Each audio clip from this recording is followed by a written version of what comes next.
آپ لوٹ چلیں، شرمندہ ہوں، اسی لیے تو کہہ رہا ہوں کہ لوٹ چلو۔ شرمندہ ہونا ہی لوٹ جانے کے سفر کا نقارہ ہوتا ہے۔ میرا تو شرم سے ڈوب مرنے کو دل چاہ رہا ہے، میں کیسے لوٹ چلوں؟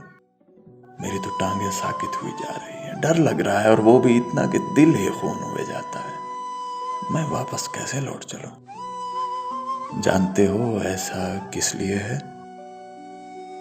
اس لیے کہ تم نے کبھی کسی کو معاف نہیں کیا، کسی نے کبھی تمہیں معاف نہیں کیا۔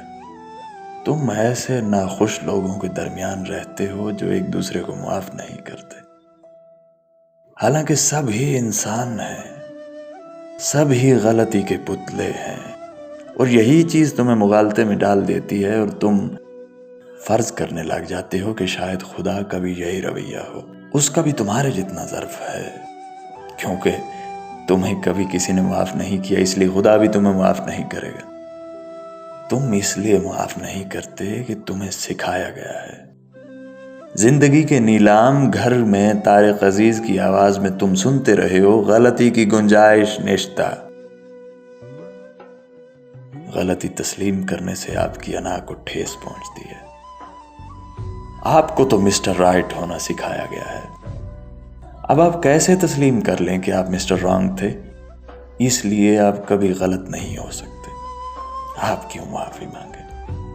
میاں اور بیوی کے درمیان کون سی انا ہوتی ہے؟ لیکن یہاں معافی مانگنے اور معاف کرنے میں اتنی بڑی انا آ جاتی ہے کہ دونوں ایک دوسرے کو معاف نہیں کرتے اور قابل ترس ہو جاتے ہیں۔ ماں جس کی کوکھ سے جنم لیا اور باپ جس کے نطفے سے یہ سب عمل جاری ہوا، جس کے پاس جناب کا جنم ہوا، اس کے سامنے کون سی انا ہے؟ لیکن نہ ماں باپ اولاد کو معاف کر رہے ہیں اور نہ ہی اولاد ماں باپ کو، کیونکہ آپ کو سکھایا گیا ہے کہ غلطی نہیں کر سکتے آپ، حالانکہ آپ انسان ہی اسی بنا پر ہیں کہ آپ غلطی بھی کر سکتے ہیں۔ وہ رحمان الرحیم ہے، وہ رؤوف الستار ہے، اس کا حبیب رحمت للعالمین ہے۔ معاف تم نہیں کرتے، وہ تو معاف کرتا ہے، اس لیے ہی توبہ کا دروازہ آخری سانس تک کھلا رکھتا ہے۔